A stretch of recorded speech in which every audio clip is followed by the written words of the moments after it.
When we talk about science or the scientific framework, we often forget that this framework itself was created by human beings.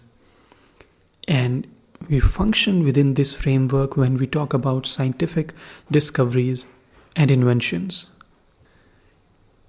And by science, I don't just mean the reason, the logic, the rationale behind things, because that was going on for centuries before this new scientific revolution took place, where the whole scientific apparatus was set up and scientific experiments became commonplace. This happened in Europe during the Enlightenment period, and there are some people who are directly responsible for this, and one of them has to be Francis Bacon. Bacon was really instrumental in developing the modern experimental scientific methods. And when he was growing up, he wasn't really impressed with the approaches of philosophers or armchair intellectuals who were just pondering over the works of philosophers like Aristotle and making some kind of arguments and hardly putting any effort into actually observing the world around them, making observations, conducting experiments. They were not doing that at all, or doing that in a very small measure. So Bacon considered this approach and he developed this alternative method of scientific inquiry, which was firmly based on experiments and observations, and which is pretty much what we do in a sense even these days. And he himself conducted a number of such experiments and discoveries. For example, the one on the rays emitted by the sun and how they contain heat, whereas those emitted by the moon or the stars, they don't contain heat. Those kind of experiments he conducted. And he really gave a thought about the idea of science. And according to him, the ultimate aim of science was, or should be, to establish the fundamental laws which are governing our nature. And there are really a couple of interesting points which he stressed upon and which made huge changes in the scientific institutions. One was that he not only strived to prove certain hypotheses, but also put a lot of stress on disproving them. And you see, that is fundamentally the difference between many schools of philosophies or religions and science. In science, when you talk about scientists, they always have this incentive to disprove a theory. And on the other hand, if you see a lot of intellectuals or philosophers, they're always trying to prove their theories. There is not an established mechanism where somebody will come and disprove your work and you encourage it. So this kind of critical approach really speeds up the process of developing an idea.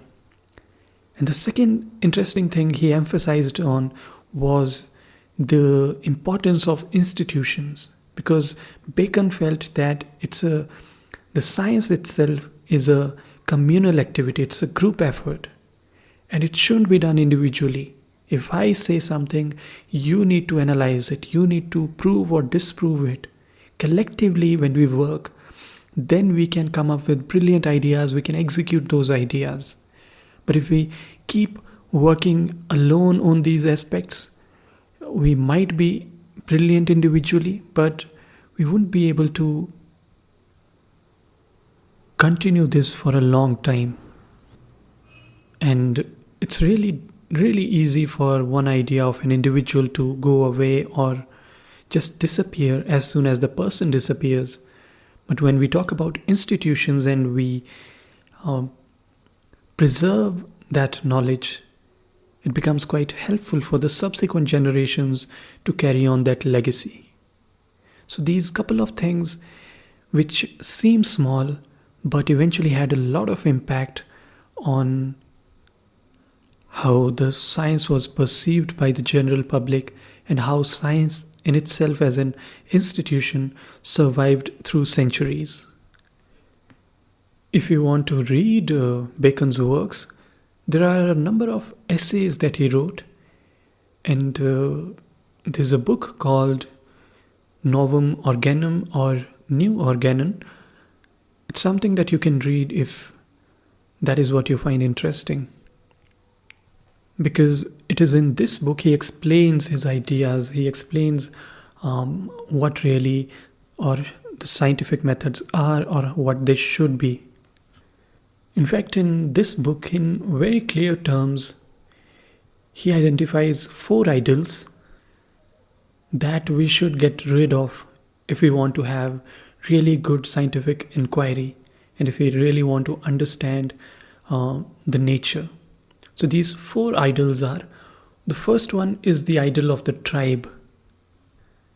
And in this idol, he talks about how as individuals and members of groups, we can make mistakes. For example, we have our own senses and these senses can deceive us. And similarly, we sometimes may have, based on our own thinking, on our biases, we might want to rationalize certain things. We might want to impose more order and structure onto the nature when it's not actually there. So we have to avoid that. The second idol he talks about is the idol of the cave. And that is something you'll find even today in many people.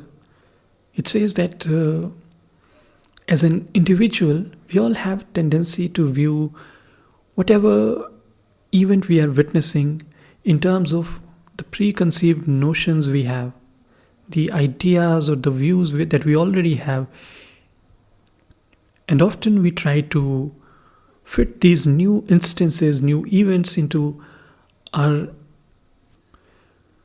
pre-existing worldview, and we should avoid that. The third idol he talks about is the idol of the marketplace. And in fact, by the name of it, you can guess that this has become really commonplace in the age of capitalism, where, according to Bacon, where we use language too casually and imprecisely, and therefore that can affect how we work on scientific principles. So we have to be really precise. We can't be just casual or candid about it. And the fourth idol is the idol of the theater. And once again, clear from its name, when we find something interesting where there is narrative, there is grandeur, we get excited about it. And this happens when we talk about history, certain facts based on our worldview, and we want good narratives, they are interesting narratives. And when we start chasing them, we may lose the sight of the truth, which we should avoid once again. In fact, Bacon makes very interesting analogy with regard to how scientists should be. Especially when he compares the work of scientists with metaphysicians and alchemists. So makes the comparison of spiders, ants and bees. So spiders, as you would expect, are the metaphysicians who are weaving those webs which kind of hang in the midair and don't really yield strong results. The alchemists, on the other hand, are just like ants and they are building certain things, but it's not producing anything meaningful. Scientists, according to Bacon, they are like bees. So they are not only gathering new materials and digesting, but they're also transforming it. They're creating something new out of it.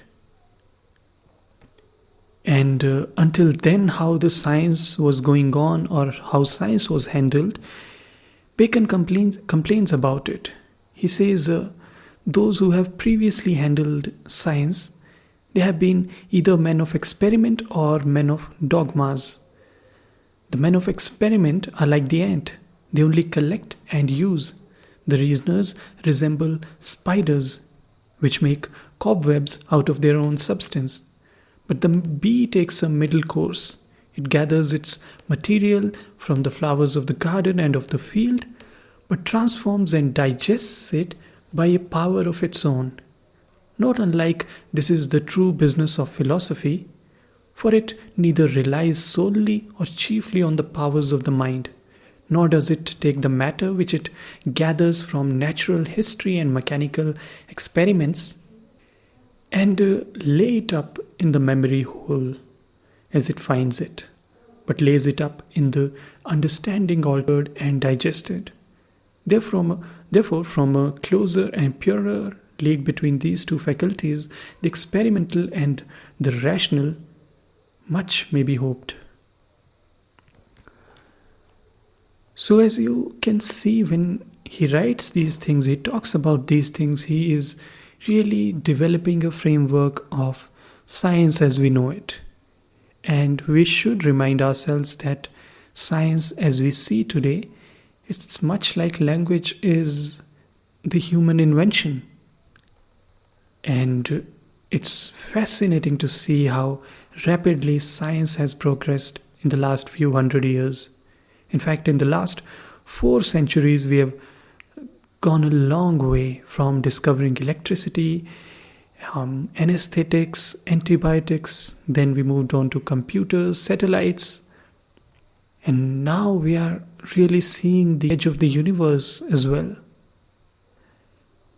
And if you think about it, all of this wouldn't have been possible or wouldn't have been the same or at the same rate if Francis Bacon wasn't there.